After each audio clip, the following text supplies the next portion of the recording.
Welcome to the Death Talk podcast.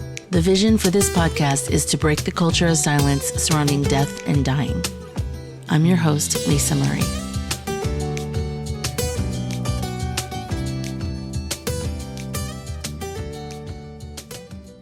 Today, my guest is Tamra Vaughn, and she is a probate attorney and also a medium, which is a fascinating combination. And so, hello and welcome to the Death Talk podcast.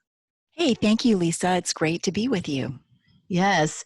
So we're also talking during the coronavirus time and social distancing, and I'm so grateful for the internet and that I can continue to do what I'm doing. But I think that it gives a deeper meaning to my work because I really want the podcast to be a place of inspiration, I guess, and solace and comfort in scary times. Yeah. We need a great deal of healing during these scary times. Exactly.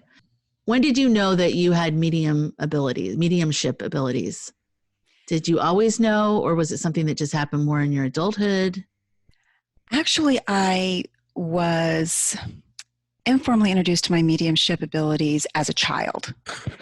Things would happen. I would know things. I would be able to see things. You know, children are so much more open to that level of spirituality. And then, of course, as we grow older and get the responsibilities of adulthood, we tend to kind of let that left brain analytical take over and forget about that right brain.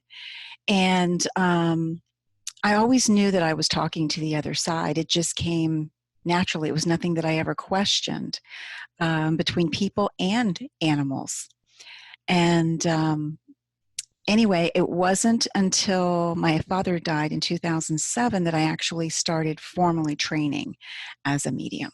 Oh, that's great. Can you talk a little bit about like the trainings? I remember when I was after my friend Derek died, I was going into the world of mediumship and reading about all these different mediums. And I was kind of surprised to learn that there's a whole training part of it. Can you talk a little bit about that? Because I think it's actually really great. Yeah. What the training does is it formalizes what we know as spirit beings. I think that's probably the easiest way to put it. You get to understand what the other side is giving you, how they connect to you, and that opens you up to an even deeper and greater connection. For instance, many mediums have the ability of clairvoyance, and clairvoyance is the ability to see, and that we do through our third eye chakra. Many mediums have the ability to hear, and that we do through the throat chakra. Many mediums have the ability of what we call clairsentience, and clairsentience is the ability to feel, and that we do through our solar plexus, our gut chakra. So what formal training does is it allows you to learn where your strongest abilities are. And many times this changes over the course as a medium. You may have one where you're stronger in, and several years later you'll have another. And many mediums can use them all at once. Everybody has their gifts and they use them differently. But I think the most important thing about evidential medium is the purpose of evidential medium is to prove that there is continuity of life after this transition that we call death. And to do that, we have to establish the formal contact with the entity on the other side. And then we have to give evidence. And evidence is not just, oh, your grandfather's here and he wants to wish you a happy birthday. It's nice if grandpa is there, but I need to be able to say, I see a man, he appears that he is in his mid-70s. I see him looks like he's wearing a checkered shirt. He's got gray hair, a little bit balding on top. I feel that he has a jovial personality. He's telling me that he had a nickname for you. This type of information is information that I as a medium cannot find out on the internet and Google or do anything of that nature. This tells you that I actually have your grandfather. Right. At that time, then I can give you his message. That gives the message the credibility. And that is so important. That's such an important part of it.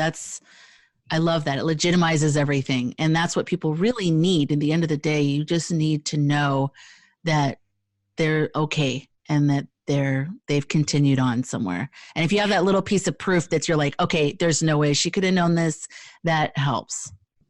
And that's why I love doing this work. Because I love being that channel, that medium to allow an entity, a spirit from the other side come through and let their loved one know, hey, I'm doing great. You need to go on with your life. It gives them a chance to say, I'm sorry, I didn't get to say I love you enough. And many times it gives the person that's in front of me the ability to say something that they need to say to that entity on the other side. Not that they can't hear you anyway, but sometimes when you feel like you have that formal connection that's open through a medium, it gives the person in front of me the ability to heal as well. Right. How long is the training for, like what you went through? Is it pretty typical for what other maybe training sessions would be? I am still in training. My idea of being a medium is that I serve spirit and I serve the person in front of me. And just like I do continuing education as an attorney, I continue my education as a medium.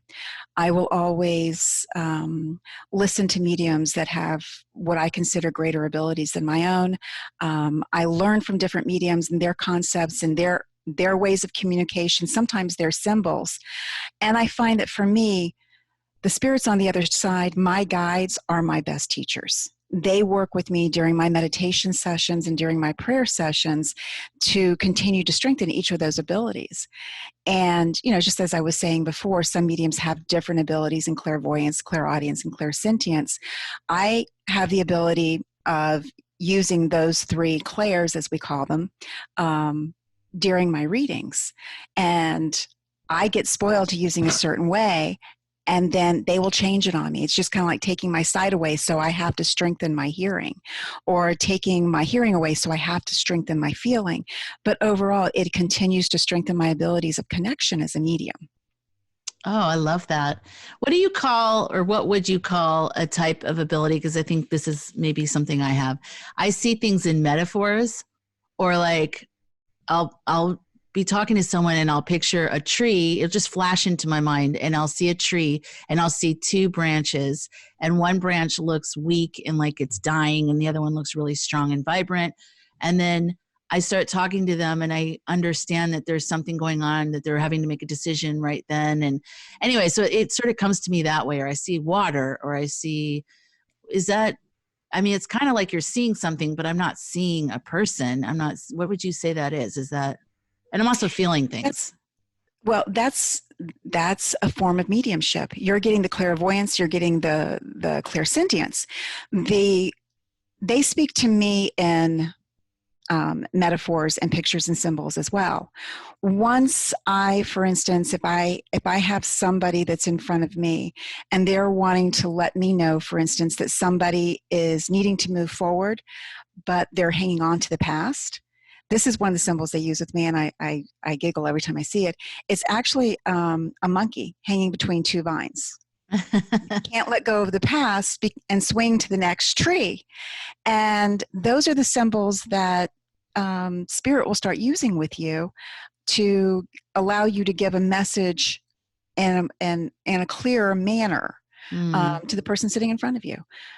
Right. That's true, because it's a universal language. Exactly. Of energy. And some of the symbols become unique to you because what they have to do is people do not realize how hard Spirit has to work to get a message to you. This is not just what I want to say, Hollywood type mediumship. They need to make sure that you are sitting in front of the right medium, for one thing, in order to get their message across, or to get you in front of that medium. Then they have to work with the medium, and they have to use what the medium has within their own being and their own consciousness and their own mind of symbols and information. And for me, so many times they will use animals because I'm an animal person. So they will bring an animal to me, and there's, for instance, like a spiritual meaning to a certain animal. And this is one of the things they work with me on when I'm in meditation. They'll sit in, an animal will come to me, and I realize that it's my job to understand what that animal is meaning in my life. And therefore, when that animal shows up in a reading for me, I can understand that that animal is bringing the same message to the person sitting in front of me from that spirit entity. Does that make sense to you? Yeah. I like the way you explained it. Thank you. And we definitely connect on the animal connection there because, I'm like a big animal person as well. And that's what I love about your abilities, because I love that you embrace animals into the mix as everything else. Yes. That's great. Animals are so spiritual. And I have like cats climbing all over my computer and all over me. So I think they sense that you're a cat person or something because they never do this ever. And mine's asleep in my lap right now. Can we go back? I want to know, growing up, did you grow up in a religious home? What were your views of death? Were you afraid of death, or did you just not think about it? Can you take me back in that way? Gosh, yes. I grew up in a Lutheran background and renegade Catholic. And I remember sitting in the church scared to death. And scared of death. At that point in time, God was this, oh my gosh, this image of this old man sitting on a cloud just waiting to take a lightning bolt and strike you down for doing anything that you have ever done wrong. And I left the Lutheran church when I was 14. Oh, wow. Yeah. And it was the best thing that happened for me because I became anorexic at age 17. And I was anorexic for 5 years. And here's the cool mix of spirituality and animals coming into my life. I was anorexic for 5 years, and I had actually lost down to 85 pounds. And I have a 5'7.5" frame. Oh my gosh. So I was literally skin and bones. Wow. And I was eating less than 200 calories a day. I was exercising myself to death. I could down 60 laxatives just in one sitting. And I was living off of diet pills. And I would wake up in the morning and wonder why God had not taken me the night before. I was in this deep, dark place, in this deep, dark depression. And my mother had tried to get me with psychiatrists and nutritionists. And being an anorexic and being a people pleaser, I would go tell them exactly what they wanted to hear. And then I would go and continue to do what I was doing to my body and to my mind. So one night, as I was asleep, I had this dream. And in this dream, there was this beautiful 3-board white fence, and there were these gorgeous oak trees on the other side. And I was standing underneath an oak tree that its branches were reaching over to the other side of the fence, and I saw my 3 horses. And I went to climb the fence to be with them. And this being behind my shoulder, and I can still feel this presence when I speak of this story, said, "They're not yours anymore." And during my struggle with anorexia, I did not care if I lived or died. At that point in time, I figured my family wouldn't miss me, my friends wouldn't miss me, but my animals are my kids. And I truly believe that God and Spirit reached deep down inside me and said, "This is your last chance. Are you going to choose life or death? Find the one thing that they could use to make me fight." And I woke up in the morning, and it was just like somebody had hit me over the head with a spiritual baseball bat. Mm-hmm. And that is the day that I started eating again, because I asked myself, what would happen to my horses? Right. And worse yet, who would my horses love? Would they love someone more than me? So there was that jealousy thing going on too. But at age 22, that is how I managed to recover from anorexia. Oh my gosh. That's my animals huge. Literally saved my life. Yes. Right. I know after Derek and Michael died, I didn't want to live either. And it was many years of me just being like every day, like, why am I still here? I mean, there's so many people that want to live. Why can't I just switch places with them? Because I don't want to. And part of it was I would look at my dogs and I would think, I can't even imagine like what would happen, what would happen with because they're all rescues and they're all like hodgepodge, whatever. And they're my people, they're my kids too. So I relate to that completely. And that was a huge thing for me of just being like, what am I doing? I can't be so wanting to be out of here and not think that there's going to be any problems afterwards, So I really connect with that. And I love the visual of looking at them. That almost sounds like you almost had like a near-death experience, really. Don't you think? Oh, yes. I would absolutely agree with that. Because that sounds beyond a dream. That sounds like a real like spiritual intervention. And that's what it is. I call it my divine intervention. Yeah. And I like the spiritual baseball bat too. That's cute. Okay. But how did you know at 14 to leave the church? What had happened that made you, and then how did your family react to that? My family didn't have very much of a reaction. At age 14, as a Lutheran, you have to go through catechism and confirmation. And something happened after I'd gone through 2 years of confirmation classes that the pastor was not going to confirm me because I refused to participate in a very childish play in front of the church. We were purchasing something as a graduating class for the church, and I refused to do the play. And nobody knew their lines. I was not going to be embarrassed. And so, lo and behold, I left the church. And for me, it was too much about let me back up. Everybody needs to be on their own path and needs to utilize those religious and spiritual tools that their soul needs for their lifetime. Yes. So there's no right or wrong path in spirituality or religion. But for me, there became too much dogma and too much separation between this entity called God and me as allegedly a child of God. Mm. And it wasn't until the anorexia that I realized that there was no separation. Mm. And that this whole wide, beautiful universe was not out to get me or out to punish me or out to damn me to hell for sin, but was there to give me a chance for me to grow and to love and to live. Mm. I love that. And nobody was going to ever take that away from me again. That's pretty profound, being at a young age, coming to those realizations. But maybe we all are more profound than we give ourselves credit for when we're young like that. And I think when you go through experiences like that, you tend to, because you dealt with it yourself, those are the times that the human age doesn't show through, but the soul's age does. Mm. At what point in all this, so I love that turning point in your life, but at what point did your mediumship start to take shape in the form of you like helping other people and talking with people? I mean, you probably were doing it all along because it's just who you were, right? Oh, yes. There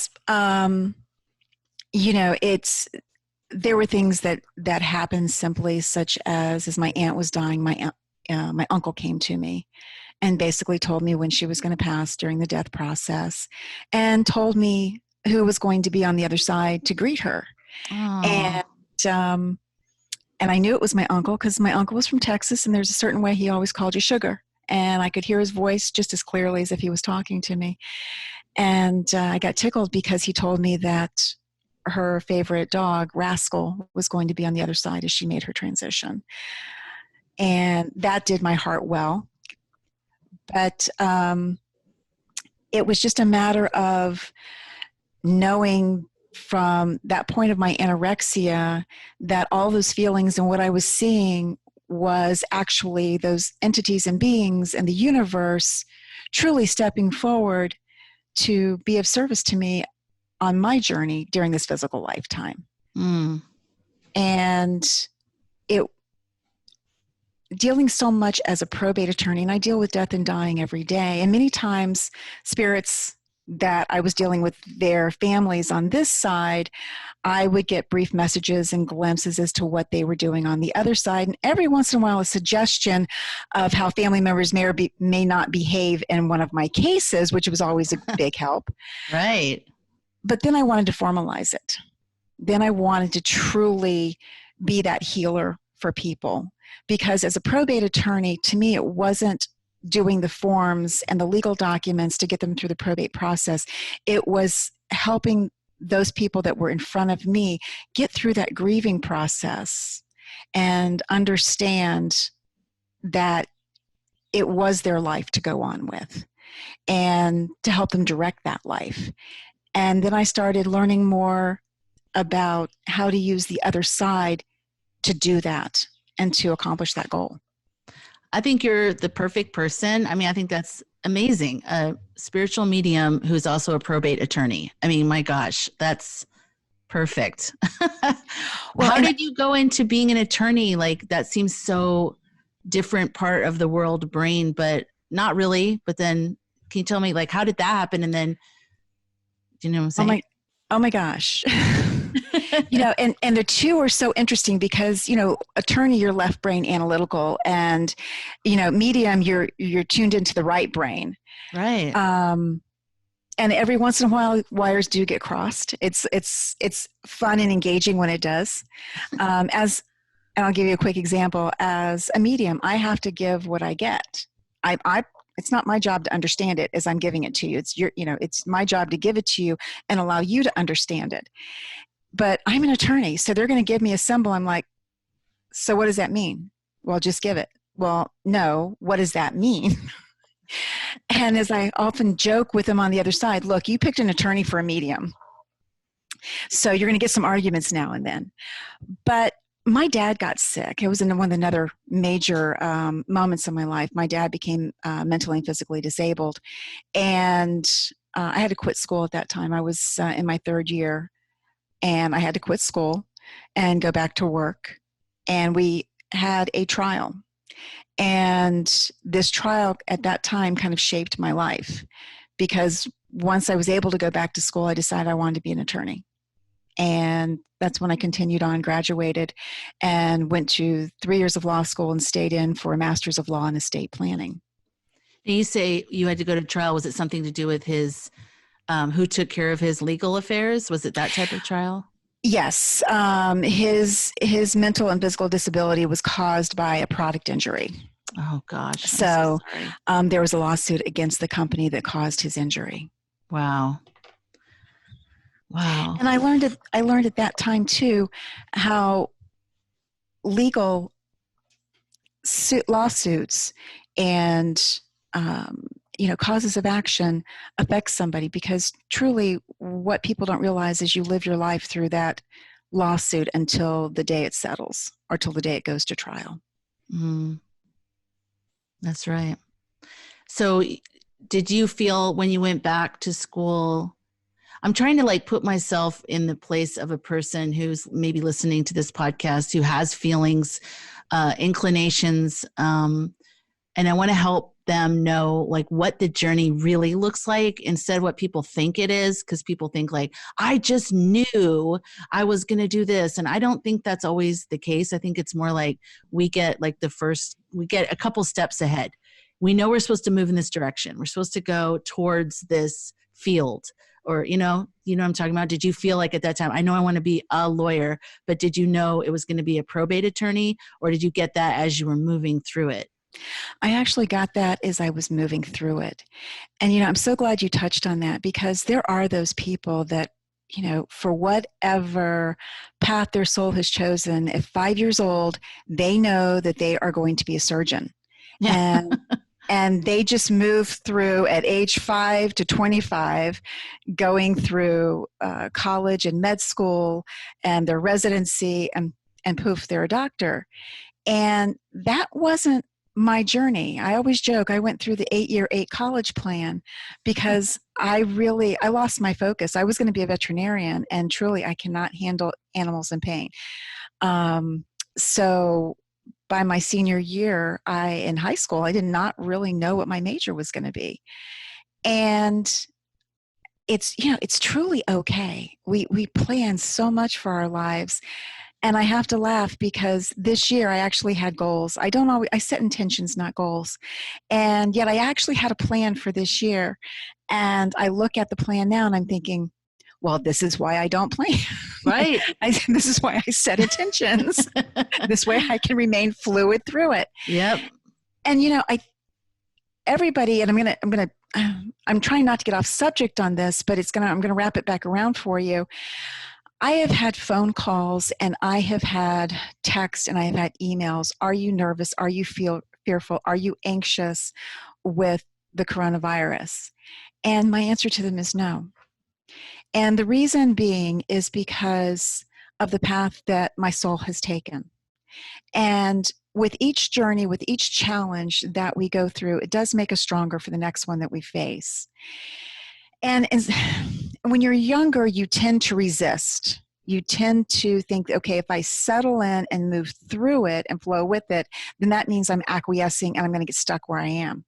Right. As you have hit the wall a number of times, for me, I still hit the wall, I get exhausted, and then I have no choice but to flow through, and it's just easier anyway. But to a certain extent, engage your soul's journey to know that each one of these challenges is teaching your soul something that it has chosen to learn. Right. While you're also a player in someone else's life as well. And that you do develop that strength. And every step on the path may lead you to a different crook in the road. Maybe the goal to go to veterinarian school was to get me focused on a certain thing. But there came a time when I made that realization due to an event that suddenly I took that shift over to the right. And yes, I did wander for a few years. But during that process of wandering, I also learned. We tend to take too much emphasis and put too much emphasis on getting to the journey of whatever it is, or getting to the destination rather, instead of really learning through the journey. Right. And, I've noticed as I've gotten older, and I just want to say also thank you for bringing up the coronavirus, because we can't not think of it right now. It's unprecedented, uncharted waters. I mean, never before has there been something in the modern world of this type of magnitude, but, exactly. As I've gotten older, I've realized that the curve of me resisting it, a problem or a obstacle, and then coming around and realizing just to let go and follow through with it and just flow with it and everything will be okay, has gotten shorter. It's not so long. I don't stay in the resistant phase so long. But but yesterday I kind of hit a wall with the coronavirus stuff. And I was really, because I had plans for this year too. And I was actually feeling really good about I actually set hard goals. Usually I always set intentions and I'm like, enough with these intentions. I want some real life, I did the same thing this year. I said, it's okay. I can set goals. So I'm right there with you, Lisa. Yeah. So I felt like I wanted to have these really physical, I don't know what I'm trying to say, just very specific goals. And March and April were key months in this vision. A lot of stuff was going to jump off from that. And so I kind of had to mourn that yesterday, and I didn't realize what was going on because, also we didn't know what was going on. It's unfolding every day. We don't know the magnitude.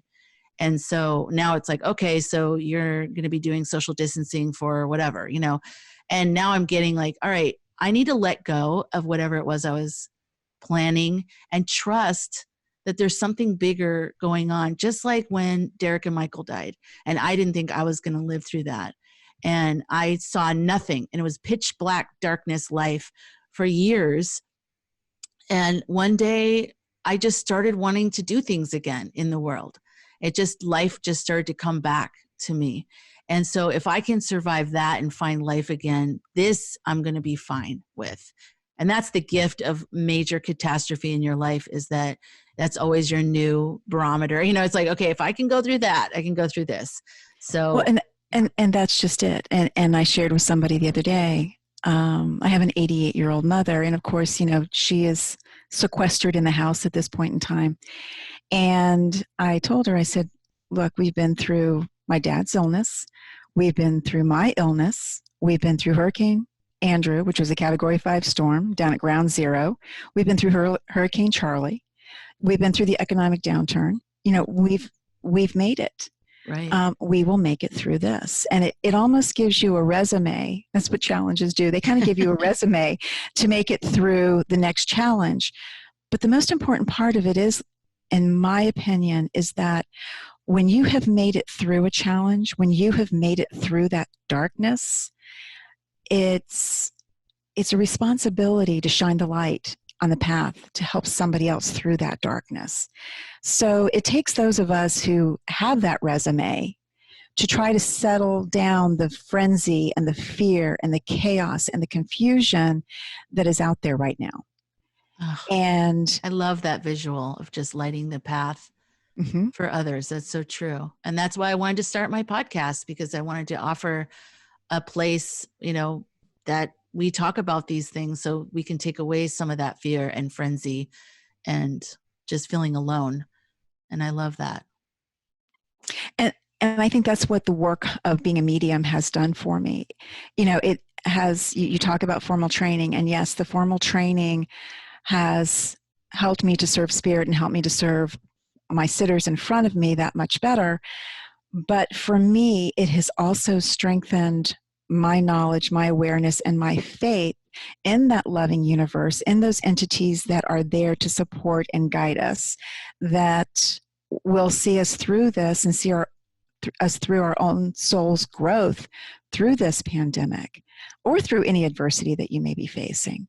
Right. And every time I sit for somebody, I always call it cheat sheet energy, because the energy that they will send through me to that person in front of me, I get to feel. And when you have felt and experienced that love from the other side, it is so magnificent, and it's such a gift, and it's such a blessing. And that also helps reinforce in my mind that we're all going to make it through this. Absolutely. I was thinking about, after Derek and Michael died, that's going to be a thing that I'm going to say for the rest of my life. After Derek and Michael died, well, that was a defining moment for you. It was. That was a defining moment, just like Hurricane Andrew was my defining moment. And my dad's illness was a defining moment. Their deaths was definitely a defining moment for you. Absolutely. And so the part of it that, is their death, like especially with Derek, because it could have been a murder. We don't know. It's unsolved. His death was so tragic, and I'd never really experienced that type of death from somebody so close to me. I mean, he's probably the person I was the most closest to in my life as an adult. Like, that's it. And to lose that person so violently and also unsolvedly, to dissect that, I want to make sure for anybody listening to this, there's a part of his death that I'll never, as long as I'm alive, I think, be okay with because of that way he died and all that. I do believe, though, now that when I die, that maybe there'll be some type of review or whatever, and I'll go, oh, okay, all right, I remember why I wanted to learn about violence, or I wanted to learn about mystery. I wanted to learn about something being ripped away from me, or whatever that is, because it's all energy, and I feel like that's just maybe what my soul wanted to learn as part of all the other souls that had to learn things through that and all that other stuff. Okay, so taking that part out, as I mean, I might be alone in that, but I'm just explaining that's my view of his death. But then the other part of it is, and this is the part that's helping me now with coronavirus, a big part of what I was mourning that I can only see now was how much my life was going to change, or was already changed by his death, and how many things I was clinging to that I thought I needed. And I thought that was so significant, and I just felt like I was nothing without those things. My business, where I lived, like so many things just fell apart. I couldn't do what I did before to keep everything going. And so everything kind of fell apart. And what I've learned is I can live through anything. And whenever I have that resistance and I start getting into my head and I get afraid, I remember that I know that resistance and the pain is increasing because I'm holding on to that thought that I need these things, whatever they are, whatever my goal list was for March and April. Like I'm clinging to that, and I'm thinking I need that in order to be X, happy, peaceful, safe, whatever.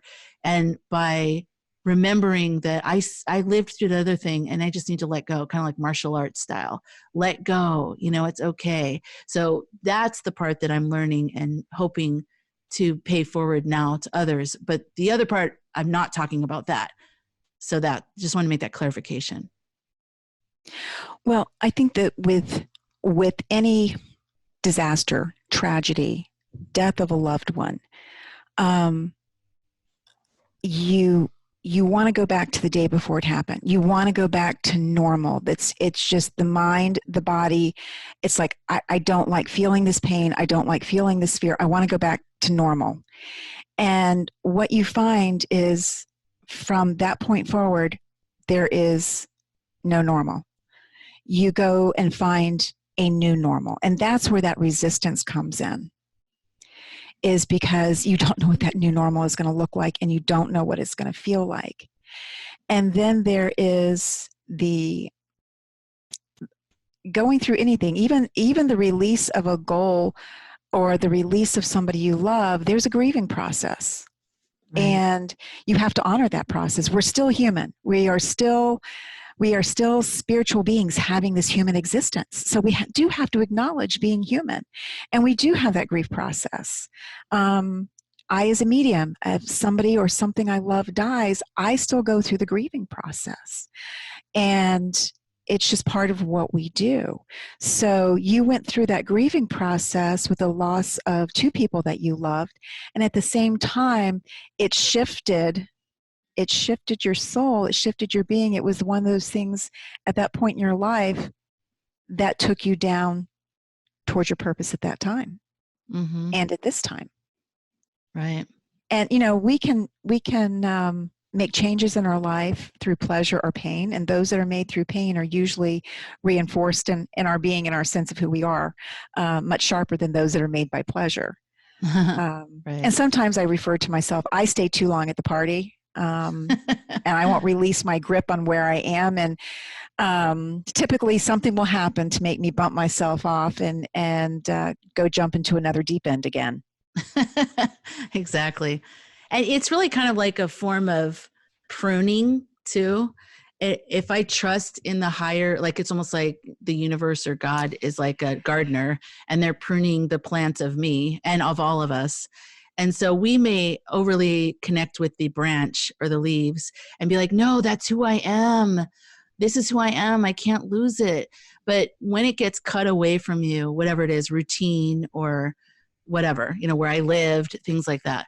What happened to me is my identity, my consciousness went back down into the trunk and the roots, which is where now I try to keep it, and I try to meditate and keep it there. So that way when things come or things go, I don't overly attach to those outside things. And I trust, this is all in theory because I'm not doing the best job right now, but that's what I'm trying to do, is it keep it, so I can stay grounded and let, because even when good things come in, I try to just enjoy them, but don't cling to them. I just go, this is great. I like that this is happening. Exactly. But then I leave it open and go, okay. And then when it starts to go away or whatever, I'm like, okay, well, that was nice. Everything has a season, just letting things go. So that with the coronavirus, I'm kind of like, okay, so I had all these great ideas and they still are. What can I distill from those things and keep things moving? So for one, the podcast, the fact that I'm still able to interview you, you're in Florida, I'm in California, the internet, this is amazing. I love it. Well, I think this is absolutely fantastic. And this is what people are going to need to be able to move through this, because a lot of people are going to resist. And then there's the other side who are not going to take it seriously. You need to find a happy medium. You need to be respectful of it, but not fearful of it so as to totally freeze your whole being in this point in time.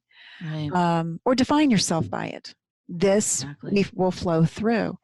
And there's so much opportunity here. There's so much opportunity to reconnect, not from a social aspect of going to a bar or nightclub, but truly reconnect with who we are and center ourselves and focus in on our inner being and tune out the TV and tune back into that silence and reacquaint ourselves with who we are without all of the brain babble that's around. Right. To me, this is an exciting time. I don't mean to in any way, shape, or form diminish the magnitude of what the world is going through. But for me, this is our time to step out and to say, I've been through things I can help. We're going to get through this. We're going to get through this together. I mean, I think there's an opportunity, and I'm not trying to make light of the deaths and other serious things that are going on either. No, and I'm not either. Right. No, I know we both aren't, but there is an opportunity. We do have to look to that. I'm sure some people are so busy, they don't even really know really what their house looks like. Now they're probably looking around going, why did I put that over there? I hate that thing. Well, for me, I started cleaning out my bonus room and dragged it all into my guest room and got so busy after the first of the year that I just closed the door of my guest room. And I've decided that I probably will have some time this weekend to actually take care of it. Oh, good. I know, right? It's a weird shift that none of us have ever had to deal with to this level ever before. But it's also an opportunity. And I'm in Northern California right now, and with all the fires, and they had the PG&E, the electric company, shutting off everybody's power, and they wouldn't give you notice at first. So they would just shut it off for days, and you'd have nothing, and your refrigerator, everything go bad, and we'd have to adjust also to that. So I survived that. I can survive, anything. Well, and that's just it. We go so fast and furious, and we take so much for granted in our daily lives. And it takes something like the fires or Hurricane Andrew. I was without electricity for Hurricane Andrew for 5 months. Oh my gosh. And serious? Just as an aside, we also did not have toilet paper for a number of times. I am living proof you can survive without toilet paper. Well, thank you. That's the biggest thing to come out of this conversation. I just want to say. No. And when you go through anything, for instance, the death of your friends, Hurricane Andrew, the fires, what it does at that time is it allows you to truly embrace what's important to you, right, and truly appreciate those things that, we don't consider luxuries like air conditioner and a cup of cool water. But trust me, after 5 months without electricity, the ability to have central air and heat and to pay my electric bill was an honor and a gift. I never complain about my electric bill ever. It makes you appreciate the fact that maybe somebody left a loaf of bread on your gate or somebody offered you a cool cup of water. Simple things that we don't think anything of when life is going okay. But when your electricity gets turned off by the fires, or you've watched your friend's home burning and you're having to evacuate, or you're living in a place where there's nothing of rubble, then you appreciate it so much more when life is restored to that new normal for you. Right, exactly. Have you had anybody, do you ever, as a medium, do you ever get anybody just visiting you out of the blue? Is that how it works? Or is it more like you're tuning into like a radio station or something? So I'm wondering if anyone's coming to you during this time. Actually, I'm not tuning in right now. So it is like tuning into a radio station. You have to center yourself, right? Yes, correct. Basically, when I've got a team on the other side that I work with for mediumship, and they're my team. It's a guide that I work with. We call them gatekeepers or doorkeepers. I think of them as like bouncers. They keep people from jumping the line. That's what happens. That's great. So basically what they do is they line people up when they know that I'm working. When they know that I'm working as a medium and I've got my medium hat on, then they will line them up. We have a deal. I don't cross over my attorney work with my mediumship. I'm very careful. There are many people who have a fear of mediumship. They've been raised with a fear of mediumship that is taboo, that is satanic. And trust me, it is anything but. It is truly nothing but, the most beautiful love of unconditional love and source energy from the universe and working with it. But they know that when I'm working as an attorney, I'm working as an attorney. We don't cross over because of that. We don't want to offend anybody's own beliefs or cause fear to somebody. That's not the purpose of mediumship. Mediumship is to heal, not to hurt. There have been a couple of occasions when I have had to cross over as a medium, as an attorney. And that's because somebody was very insistent and I got the acknowledgement that it needed to happen. So I allowed it to happen at that point in time. Can you explain what you mean by crossover? In other words, when I'm working as an attorney, I don't get tuned in. So somebody doesn't step into my field of spiritual vision, so to speak. Right.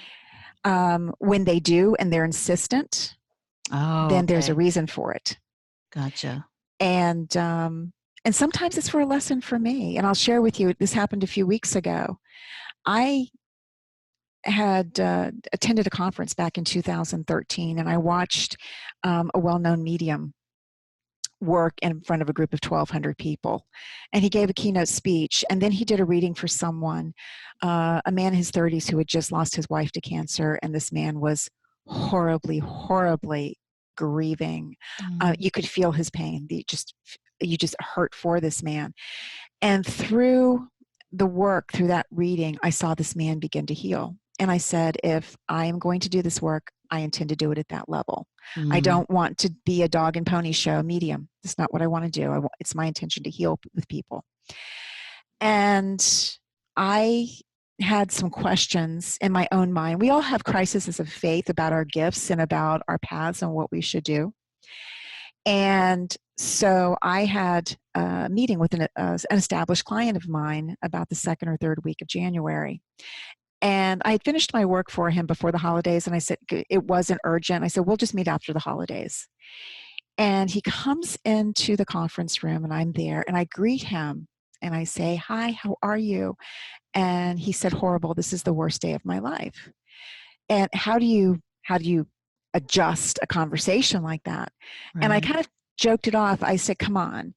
You're seeing me today. I'm your attorney. How bad can it possibly be? Like anybody really wants to see an attorney.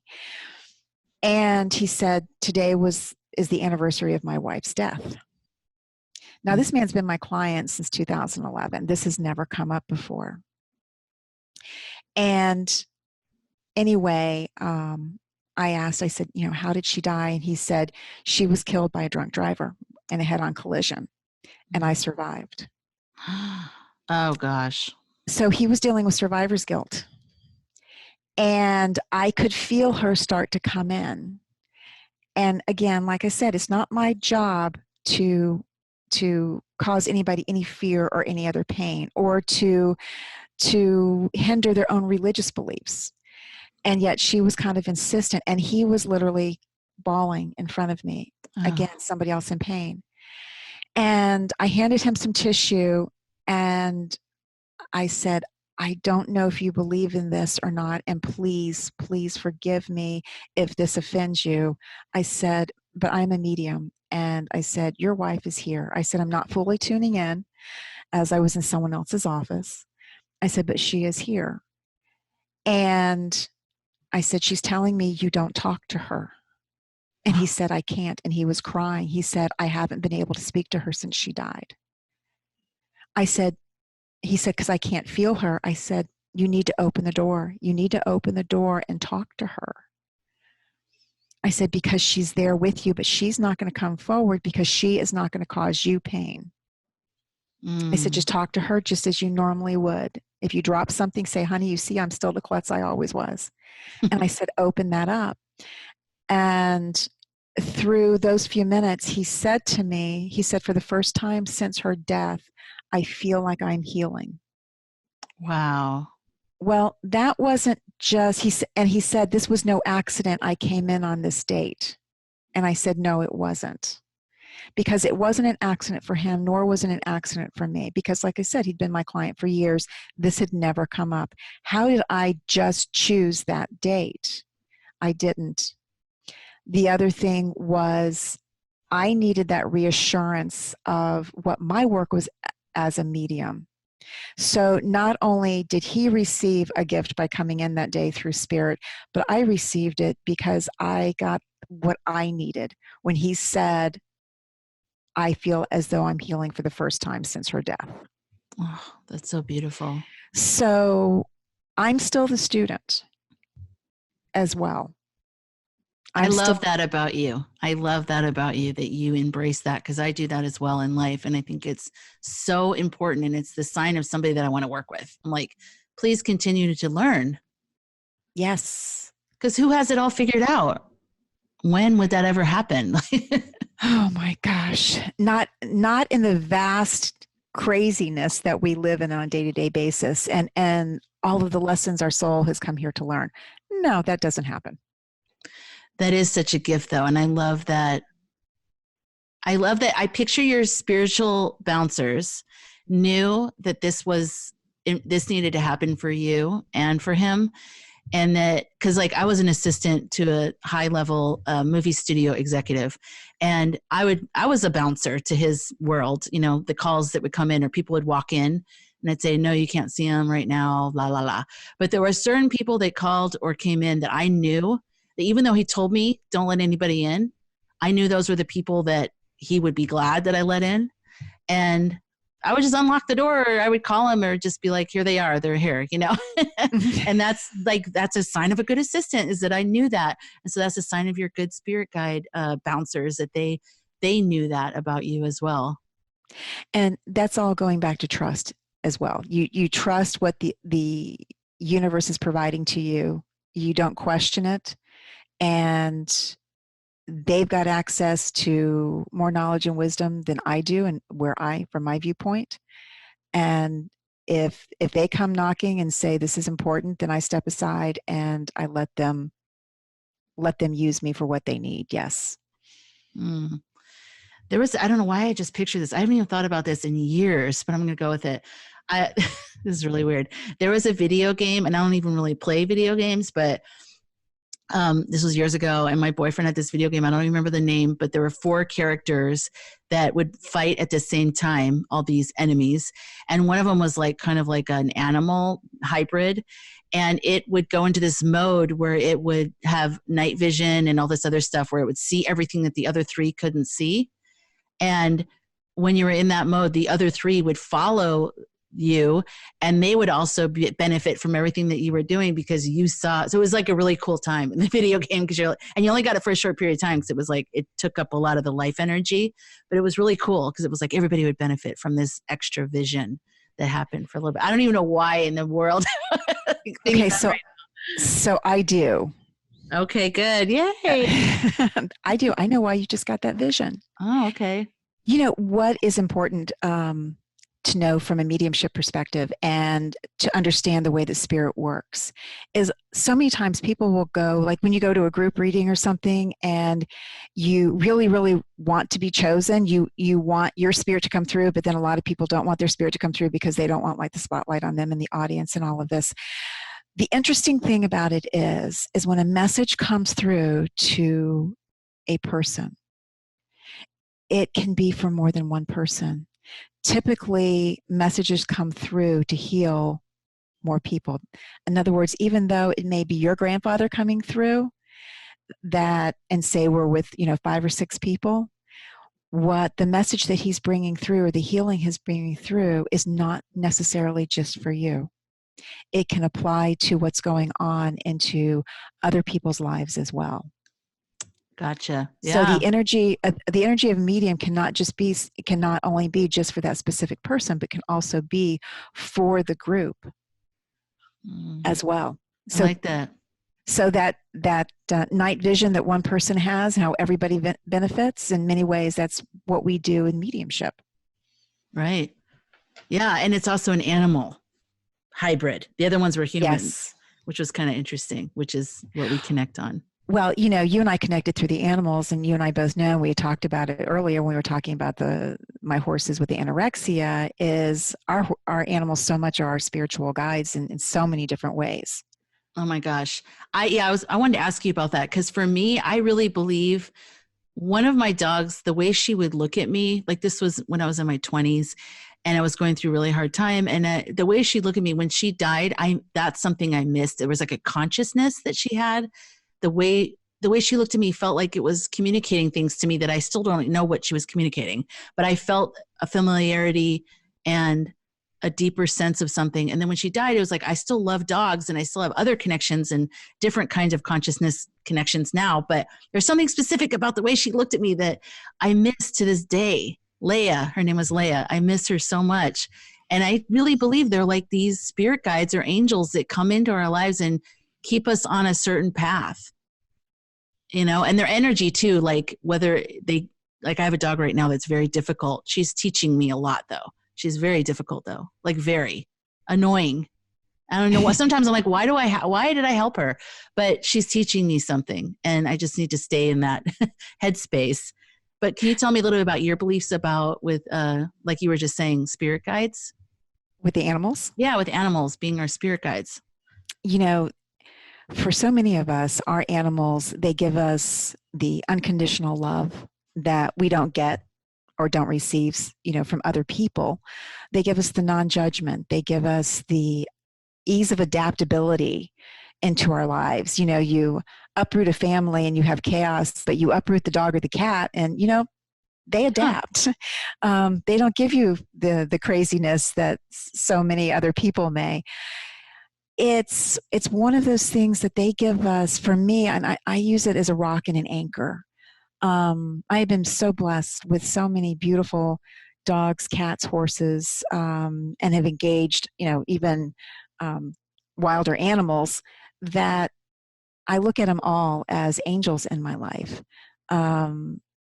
And they have given me the strength to persevere through each and every one of my challenges.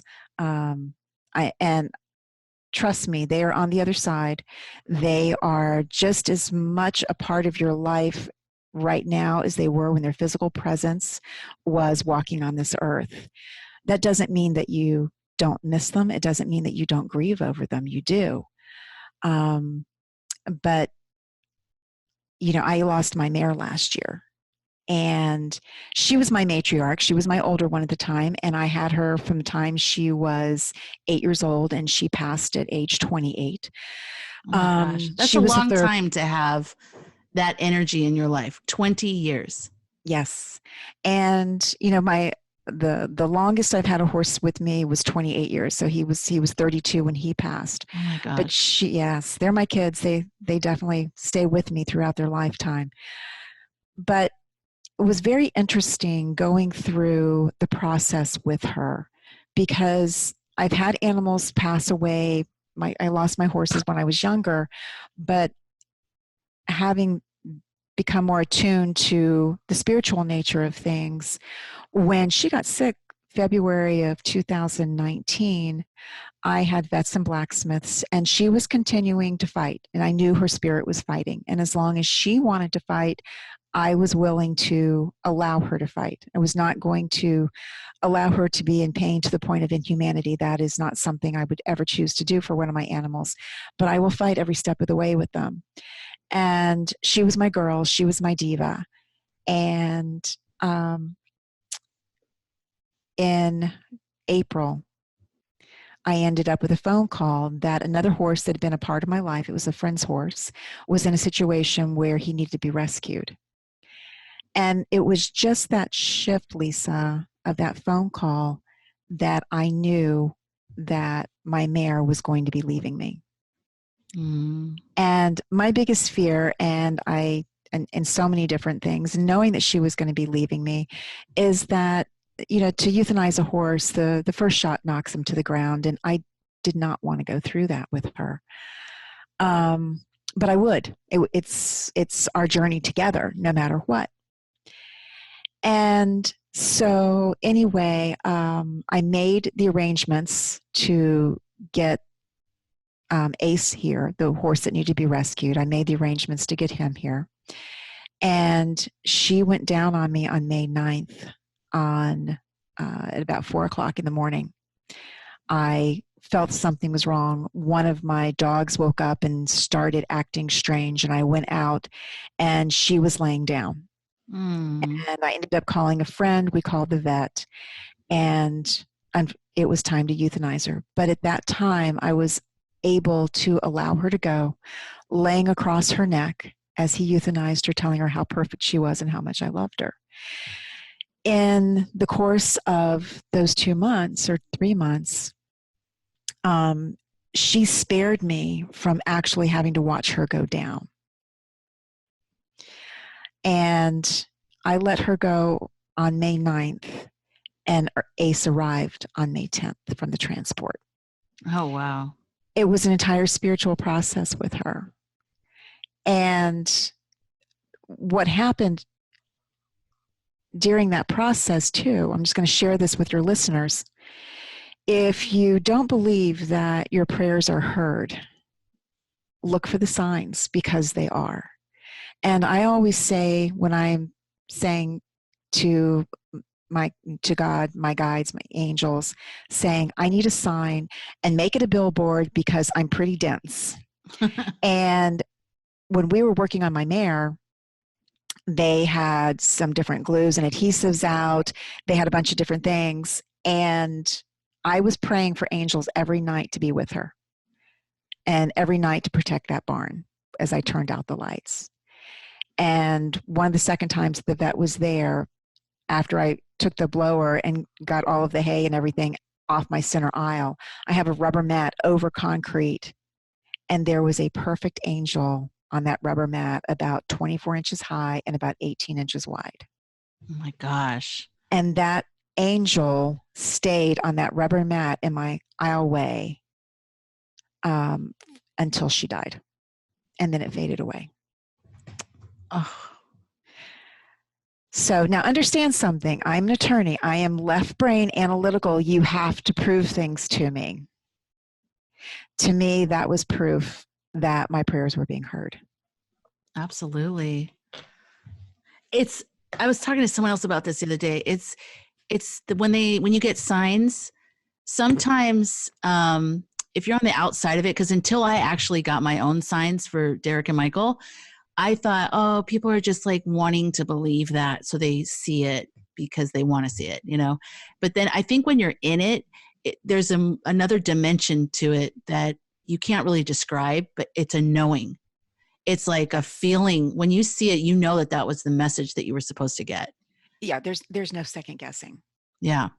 You know, when I received that dream with respect to anorexia, that dream was designed for one purpose. That was spirit coming through saying, you got to make a decision. You were dying. Are you going to die, or are you going to find something in your life worth living for? And I found it. It's the angel that was a defining sign. And you know something, that it's so much like yoga teaches you to stay on your own mat and not look at what everybody else is doing. It doesn't matter if anybody believes in those signs. As long as you believe in them, they were meant for you. And you have that knowing, and you have that feeling, and that is all that you need.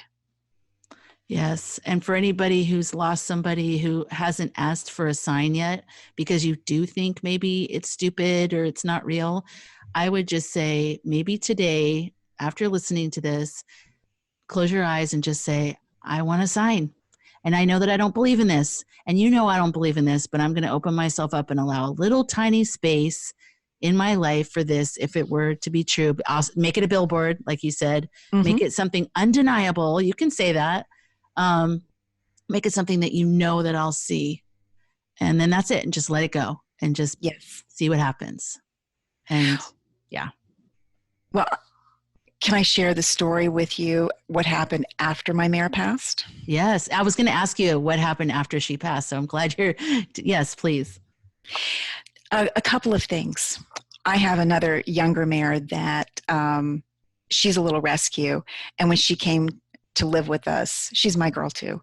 But when she came to live with us, my older mare became like her role model, so to speak, became her mother of the herd. So it was hard on her when I had to let my diva go. But I would see Abby, the one that's still with me physically, I would see Abby in her stall, and she would just like gently nick her out into the pasture, and nothing would be there. And yet I would know that my mare was standing out there, and I would know her energy was present. But again, just because I'm a medium and just because I experience so many beautiful things on the other side doesn't mean that I am not susceptible to the grief. And I was in a great deal of grief after the loss of my mare. And I do attend a development circle on Thursday nights. And basically what a development circle is for mediums is that we sit in the power. We meditate together. We sit in the power together. We work with each other, and we help each other develop and strengthen our gifts and talents and working with spirit. And mine happens to be on Thursday night, and she passed on a Thursday, and I called and I said, I'm not joining. I cannot do that. It's too soon. On the following Thursday, I had not meditated. I knew the pain that could be there, and I didn't want to experience it. I was hurting too much on this side. I didn't want to step to the other side. So finally, the following Thursday, I agreed to sit back in circle again. And as we entered into our meditation, there started a buzz. Now understand, basically, to make it simplistic, mediumship is not woo-woo. It's basically quantum physics. Once you release the body, you're vibrating at a higher level. We're still dense in our body. We're vibrating at a lower level. And some entities vibrate at even higher levels. And typically when I get a buzzing, what ends up happening is that means that there's a higher vibrating energy that is entering the picture. So all of a sudden, I've got this vibration going on, and it's kind of like you've had about 5 cups of Cuban coffee. And I'm thinking as I'm stepping in, what's happening? Well, when I stepped in, my father was there, my grandmother, who was very mediumistic herself, was there, and my aunt was there, along with one of my guides, she's my healing sister. And seriously, I looked at them, and this is what I thought, oh crap, this is an intervention. I mean, I'm still human. And I'm going to preface what I'm about to say for your listeners. My belief system, I believe in the master teachers. I believe in Jesus. I believe in Buddha. I believe in those who have elevated to such an energy that their love and their teachings are to elevate us. They are master teachers. I don't believe that they sit on clouds and watch us suffer. I believe they're very much a part of who we are every day. So I had prayed to the master teacher Jesus and to Saint Francis and to the archangels every night when I was praying, as I had said before, for my mare. So as I stepped in and I saw my family and I saw my healing sister, the presence of the master teacher Jesus stepped forward, which is where the vibration was coming in. And he brought forward my mare. Oh. And I was given the ability, now understand, I am physically crying. I have water coming down my cheeks, but I was given the ability to literally feel her cheek against my cheek and her ear. I was able to rub her ear and feel her muzzle. And then I stepped back and acknowledged the master teacher. Went to the horse first. I'm thinking about that now. And I said, it's you. I'm so eloquent when I'm speaking, it's you. And he said to me, of course it's me. He said, you called on me and I was there. He said, you called on Saint Francis. Saint Francis was there. He said, you called on Archangel Michael. Archangel Michael was there. He said, you called on Archangel Raphael. Raphael was there. He said, you called on Archangel Ariel, and Ariel was there. And he continued and he said, heal your heart, my child. He said, she was never alone. You were never alone. He said, this is not a lifetime contract. This is a universal bond of love that will never be broken. And I am still getting chills and I'm still getting tears from those words. I could never come up with anything that eloquent. That was a gift to me. That was a gift to me as a child of this universe, to remind me that what I inspire in others, that death is a transition. There is life after this transition. I got to experience firsthand. And I got acknowledgement at the same time that every entity and every being is conspiring to help us live this life, and in a loving way. And that to me was one of the most beautiful gifts I've ever received. That's so beautiful, especially, when you're asking and you're alone and you're crying and you're thinking you're just alone and no one hears you. And that's the worst feeling. When my grandfather died, my grandfather was really close to me. And I thought it was interesting that you brought up grandfather a couple times in your examples of someone coming through, because that was the first times I had gone to a medium, I guess. My grandfather came through, and it was after he died. I was 16 when he died. But when I would go to bed after he died, every night I would talk to him, and then I would say, I don't know if you hear me. I don't know if you're still alive.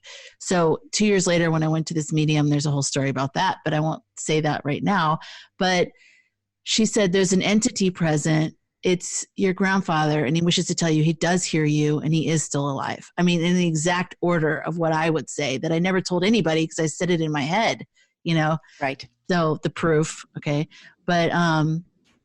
But yeah, that knowing that someone is hearing you in the darkest, saddest, most pain-filled time in your life is like the only thing that heals you in those moments. Knowing you're like, oh my gosh, because you didn't think that anybody heard you.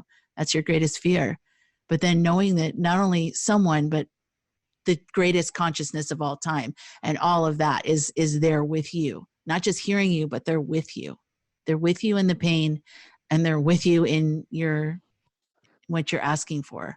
And, we're talking about, we started this conversation talking about the resume of adversities, so to speak, that you build that resume and it helps you get through the next challenge or adversity because you've made it through those. It's just as important to look back in your life and see those things that you may have thought was serendipity or coincidences, where you heard something, you saw something. It's very important to keep a running list of those as well, because if you have those instances where that this happened, that you were asking for, you said this, and suddenly you got this answer from this person, you know that somebody is hearing. And that situation is, I don't want to use this word, manipulated in order to get you that answer that you need, or that proof that you need that the other side is there supporting you and guiding you. Absolutely. For me, seeing that angel on that ground that was a big billboard. There's no two ways about it. That was a billboard. Right. But something as simple as years ago, I was driving home, and I'm always rescuing animals that are in the street. I'm talking about like turtles. I know when I transition to the other side that, I'm probably going to be greeted by 300, 400 turtles that, were very glad that I took them and put them hopefully going the right direction that they were going off the road. Well, my gosh, I always think about that. Like, what if we turned to them or did the wrong thing? And they're like, oh my God, I have to start over again. Please stop helping me. Exactly. I might be met by 300 angry turtles. I better watch out. Exactly. I was watching something. I was driving home, and there was something ahead of me that was crossing the road, and it was too fast to be a turtle and too slow to be a squirrel. And I was coming up to my house, and I was still a little bit of ways. And as I got up to it, it was a baby raccoon. Aww. Well, I called the wildlife center. I parked my truck in the middle of the road and called the wildlife center and asked them if this raccoon was old enough to be away from his mom. Because, it's in the daytime. You don't typically see raccoons crossing the street in the daytime like that. Right. And they said they didn't know. I'd have to trap it and bring it in, and they would take a look at it. Well, I'm like trapping it in the area that I lived at the time. I would get every feral cat, armadillo, and possum that you could possibly find. So I basically said a prayer. Now, this is important. I said a prayer over this raccoon. And it doesn't have to be anything magnificent. And I just said, God, please send that raccoon an angel. Because I knew that it was small. There are fox, there are coyotes, there are eagles. And I knew that it was going to end up to be somebody's breakfast. That was Friday at 3:00 in the afternoon. to get to my house from where it was, there's actually a canal, and then there's 2 other houses, 2 other yards, and then there's my house. So that was Friday, 3 o'clock in the afternoon. Monday morning at 4:45, I normally get up at 5, one of my dogs had to go out. And it was a dog that she's got a bladder like a camel. So I'm like, something must be wrong. So my other dog, my lab, decided to go with her. This was important because if it had been my fox terrier, none of this would have happened. All chaos would have broken loose. But I turned them out the front door, and I went to turn my coffee on. I heard these strange noises, and I was going to go tell them to hush up. I didn't want to wake the neighbors up that early. Well, when I went out, I had a concrete wall in front of my door and a rock garden, and there was something in the corner of this wall. And Lisa, I thought to myself, they must have gotten a turtle cornered. Well, as I got up to it and got them away from it, it was the baby raccoon. Oh. Now, I got them in, and I told the raccoon, I said, you stay there, do not move. And I went and I got a cat crate that I had in the garage and managed to get her in the cat crate, and it was a her. And I waited until the Wildlife Center opened, and I took her to the Wildlife Center and found out, no, she wasn't old enough to be away from her mother. She did need to be bottle fed. And it was a her, and that they would take care of her. And once she was old enough, they had another group of raccoons. They would turn them out together in a safe space. Oh my God. How did she get to your place? Oh my gosh. Well, let's go back to Friday at 3 o'clock. I asked God to send an angel. Right. So that little raccoon was protected, and not only did she come to my yard, if she had been in my yard, she would have run away from my dogs. They delivered her to my front door.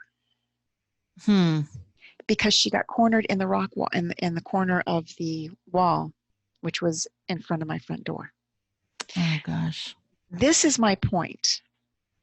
If the universe hears you and responds to a request such as that, they hear you and respond to every request. That, for me, taking that moment, I keep a picture of her, that raccoon, with me, because if I need reassurance that I am being heard, all I have to do is look at her. And I know that I'm being heard. I keep a picture of that angel that was on in my barn aisleway for the same reason. Because if you've got that adversity resume, it's just as important to keep those moments where you know you were heard on that list as well. That's great. I need to do that. I need to keep things that remind me of those signs or moments where things were answered. I need to keep those with me visually. I think that's a great tip, actually.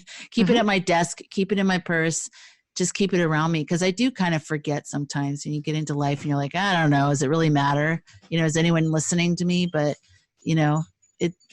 that's great.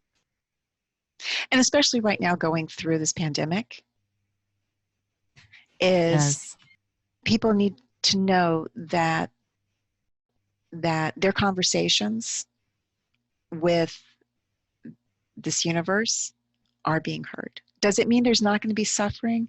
No, there's going to be suffering. There has been throughout mankind. But knowing that there's a loving, supportive universe that is responding to that suffering and during that suffering is what will get us through it.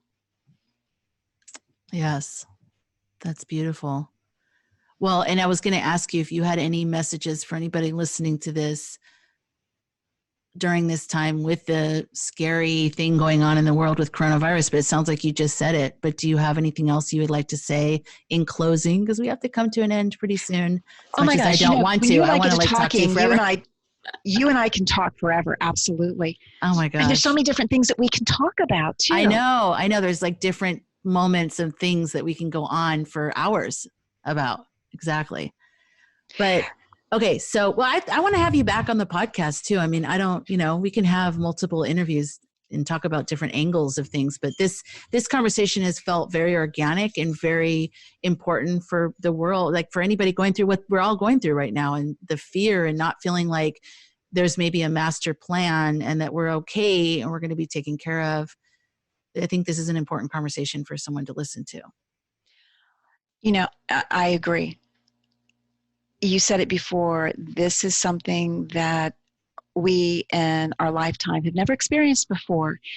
And there are a couple of things that we can all gain from this. And number one is that we're all connected. This is not singling out any specific type of person or any specific type of country. We're in this together. We're in this globally. And perhaps that might be one of the gifts that this pandemic reminds us, is that we are all connected. And through every adversity is planted the seed for a great achievement. And I don't mean that it has to be on a worldwide stage. For you, it can be the slightest shift in your being, which takes you on a different path to create that ripple in somebody else's life. Just like a stone, if you're skipping a stone across the water and you see that ripple, you might begin the ripple, but by the time that it reaches somebody else, it may turn into the wave. And that wave can cause positive change. So my advice for us all in going through this is live each day in gratitude and appreciation for the blessings that we do have. And focus on the blessings, focus on the positive, respect the coronavirus, live in love, and love will prevent that fear from taking over your life. And when you say respect the coronavirus, can you expand on that? Yeah, I don't want people to get the impression that I'm saying that I'm living in a Pollyanna world where we just like pretend it doesn't exist, because it does exist. It's very real. When I say respect it, I mean know that it is there. Just because we are spiritual doesn't mean that we're not living on a human level, which means that we should respect the fact that we should keep our social distance. We should maintain isolation from anybody that we think may have come in contact with the virus. That's what I'm talking about, respect. Right. Okay. Yep. But don't live in fear constantly. Don't live in fear of tomorrow. Live in the present of today. The one thing that the adversities and the challenges will teach you is that you have to live for today. You can't plan for tomorrow. And it focuses you back into the now. And that's where we're supposed to live. The now is our point of power. The now is our point of power. I'm making that a quote and I'm putting that on Instagram. Okay. Tamara Vaughn. Love that. The now is our point of power. And that reminds me of the pruning. I do a lot of pruning of like grapevines and rose bushes. And, you cut them back and they look so ugly. And you're like, ugh, is this even going to live? And then in the spring, you see there's so much new, beautiful growth. And if you just trust that will happen, that even when something cuts back life and it doesn't have all the normal dressings on it and different, like, you don't get to have your book club meeting and you don't get to go out to your favorite restaurant, but there's other beautiful things in life if we pull back inward and reconnect. The point of power, is that what you said? The point of power is now. Now is your point of power. Now is your point of power. Mrs. Syntax throwing it all off. Okay. That's beautiful. Thank you. And also I wanted to ask you, and I completely forgot, what animals do you have right now? I have 4 dogs, 12 cats, and 4 horses. Oh my God. That's amazing. They're all rescues. Oh my God. I love that. I have 3 dogs and I'm feeling overwhelmed.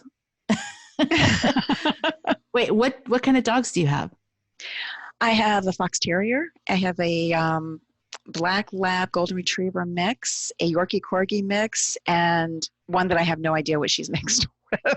Oh my God. It sounds like it's a little hodgepodge, different sizes. I love it. She is. They've all either been found on the road or thrown over my fence. Mine are all, they look like they're related, but they're not. I don't know why. Maybe I'm drawn to what they look like. I don't know what it is. Who knows? Okay. Well, you know what I'm also interested in is maybe after a while, and I don't want this to be, but the reality is people are dying with coronavirus. And sometime in the future, if you ever do a reading for somebody or, that's lost someone to the coronavirus, and like knowing what their soul's message would be to us, I'm like really interested in that, because I do believe, we choose our life paths, and maybe they would have some insight to something that would heal as well. Okay. But so if you ever get anybody, call me. No. Well, and I will put it out to my circle as well. Oh, thank you. Your spirit team. My spirit team, as well as my physical development circle. Oh, okay. Yes. How many are in that group? We are at 5 right now. That's great. That's a wonderful, like a mastermind group for mediumship. That's basically what it is. Mastermind for mediumship. Wonderful. Well, thank you so much. So much. I've needed to hear everything that you've talked about today. It's helped me, because I did, like I said yesterday, I was getting depressed about everything. So I had to go to like 3 different stores, and being in the energy of people and feeling everybody's, I think I'm very like, I can pick up on people's energies, and everybody feels stunned and sad. Where I am, they're polite. I haven't seen anyone be rude. Everyone's very polite, but like kind of closed off. They don't want to kind of look at you. And I don't know. It's weird.